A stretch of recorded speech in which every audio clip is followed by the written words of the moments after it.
Même si une entreprise dispose d'un système d'information ultra sécurisé, l'humain restera toujours le maillon faible de ce système.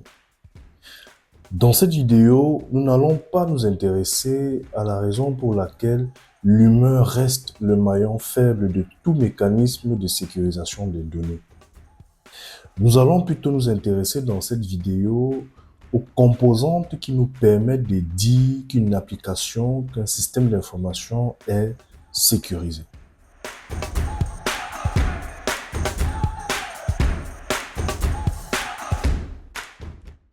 Bienvenue sur la chaîne, installez-vous confortablement et c'est parti. Comme je disais d'entrée, trois composantes nous permettent, n'est-ce pas, de dire qu'une application est sécurisée. Autrement dit, si une application implémente, n'est-ce pas, ces trois composantes, alors elle peut être considérée comme sécurisée. C'est donc ces trois composantes qu'on va retrouver dans la triade CIA. Tout d'abord, le C. Le C, en anglais, c'est confidentiality et donc en français pour confidentialité. La confidentialité ici implique de s'assurer, n'est-ce pas, que les données de l'application restent secrètes. Autrement dit, que les personnes non autorisées n'y accèdent pas. Comment on va donc implémenter la confidentialité dans les applications?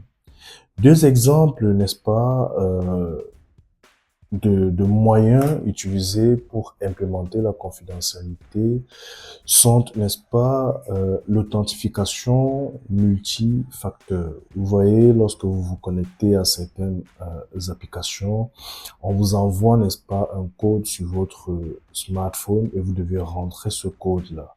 Il s'agit là de l'authentification multifacteur. Un autre moyen d'implémentation, n'est-ce pas, de la confidentialité, ce sera d'implémenter des politiques d'accès ou encore des politiques de contrôle. Ça veut dire quoi? Ça veut dire que tout le monde ne verra pas les données de tout le monde. Exemple, une personne lambda dans une banque ne pourra pas voir les données bancaires de tous les clients de la banque parce que ce n'est pas parce que son rôle, n'est-ce pas, ne lui permet pas de voir ces informations-là. Donc quand cet employé là va se connecter, tout ce qu'il pourra voir sera tout ce qui a trait à son rôle. Ok? Voilà comment on implémente, n'est-ce pas, le mécanisme de confidentialité dans les applications. Ensuite, nous avons l'intégrité. L'intégrité ici, c'est, n'est-ce pas, de s'assurer que les données restent intègres, non altérées et donc fiables. Et donc, un moyen, n'est-ce pas, d'implémenter l'intégrité sera d'implémenter la non-répudiation au travers des logs. C'est-à-dire quoi? C'est-à-dire que on va, n'est-ce pas, au sein des applications, souvent retrouver une section de log qui représente l'activité, n'est-ce pas, autour de cette application. Et donc, on pourra voir que un utilisateur a effectué une action à un instant donné.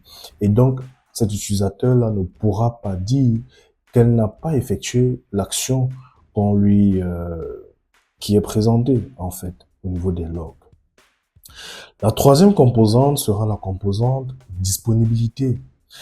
Même si vous avez, n'est-ce pas, garanti la confidentialité et l'intégrité, n'est-ce pas, des données de votre application, si, n'est-ce pas, cette application n'est pas disponible, on est d'accord que ça vaut pas la peine. Et donc, il faut que cette application soit permanemment, en tout temps, disponible. Et donc, ce qui va se passer, c'est que les entreprises vont, n'est-ce pas, implémenter des mécanismes de sauvegarde récurrentes de leur base de données en cas de problème.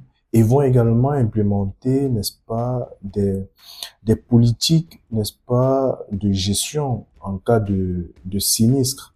Ok, en cas de catastrophe naturelle, qu'est-ce qu'on fait? Des mécanismes vont être, n'est-ce pas, implémentés dans ce sens-là. Voilà, n'est-ce pas, les trois composantes qui, implémentées, permettent de dire que vous avez un système, une application sécurisé. La première composante, c'est la confidentialité, le C de CIA. La deuxième composante, c'est intégrité, le I de CIA. La troisième composante, c'est la disponibilité, le A de CIA. Eh bien, les amis, j'espère que vous avez aimé cette vidéo. Ne manquez pas de vous abonner à la chaîne pour des futures vidéos de cybersécurité.